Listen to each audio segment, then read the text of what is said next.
ભારત દેશના વડાપ્રધાન નરેન્દ્રભાઈ મોદીના આહવાનથી દેશમાં તિરંગા યાત્રા યોજાઈ રહી છે, જેને અનુલક્ષીને રાંધનપુર શહેરમાં તાલુકા વહીવટીતંત્ર અને શહેરની સ્વૈચ્છિક સંસ્થાઓના ઉપક્રમે તિરંગા યાત્રા યોજાઈ હતી, જેને ધારાસભ્ય લવિંગજી સોલંકીએ અન્ય મહાનુભાવો સાથે ઉપસ્થિત રહી તિરંગા યાત્રાને લીલી ઝંડી બતાવી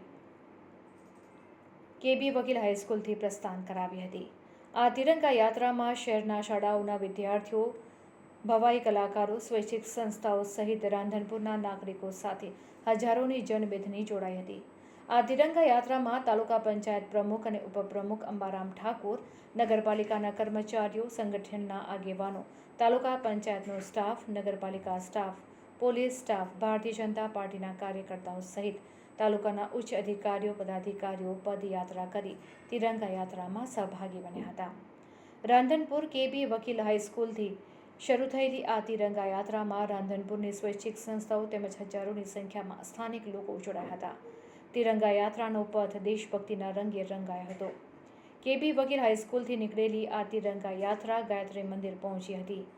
ભક્તિની ભાવનાને ઉજાગર કરતા સાંસ્કૃતિક ગીતોની પણ સરવાણી કરવામાં આવી હતી, જેથી રાષ્ટ્રભક્તિના જયઘોષથી રાંધનપુર શહેર ગુંજી ઉઠ્યું હતું।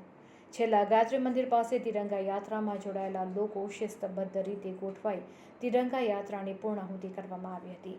આમ તિરંગા યાત્રામાં આગેવાનો અને સ્થાનિક લોકો મોટી સંખ્યામાં જોડાઈ તિરંગા યાત્રાને ભવ્યાતિ ભવ્ય બનાવી હતી। રિપોર્ટર ચેતન પંચાલ, પાટણ।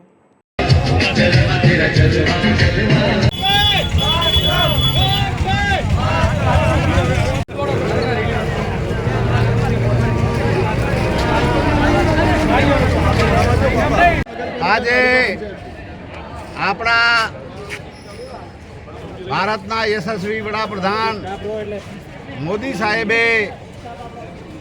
જે આદેશ આપ્યો અને જે વાત મૂકી એ આખા ભારતભરમાં કે હર હર ઘર તિરંગા લહેરાય એવી રીતે આજે રાધનપુરમાં નગરપાલિકા દ્વારા, તાલુકા પંચાયત દ્વારા અને દરેક શાળાના શિક્ષક દ્વારા, આચાર્યો દ્વારા અને વિદ્યાર્થીઓ અને મોટી સંખ્યામાં, બહોળી સંખ્યામાં દરેક સમાજના લોકો, આગેવાનો જોડાયા, માતા બહેનો જોડાયા। એ બદલ હું અહીંયા ખૂબ જ દરેક સમાજના લોકોનો આભાર માનું છું।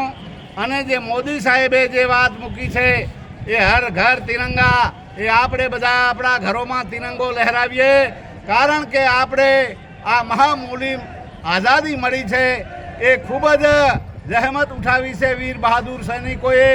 એમાં મહામૂલી આઝાદી મળી છે, એને આપણે આજે ઉત્સાહભેર આખા ભારતભરમાં ઉજવી રહ્યા છીએ। એ આપણા મોદી સાહેબની જે વાત છે, એ આદેશ છે, એને આપણે બધા વધાવી લઈએ અને હર ઘર તિરંગા આખા તાલુકામાં અને શહેરને આ તિરંગામય બનાવીએ। એ જ વિનંતી સાથે બધાનો ખૂબ ખૂબ આભાર। ભારત માતા કી જય।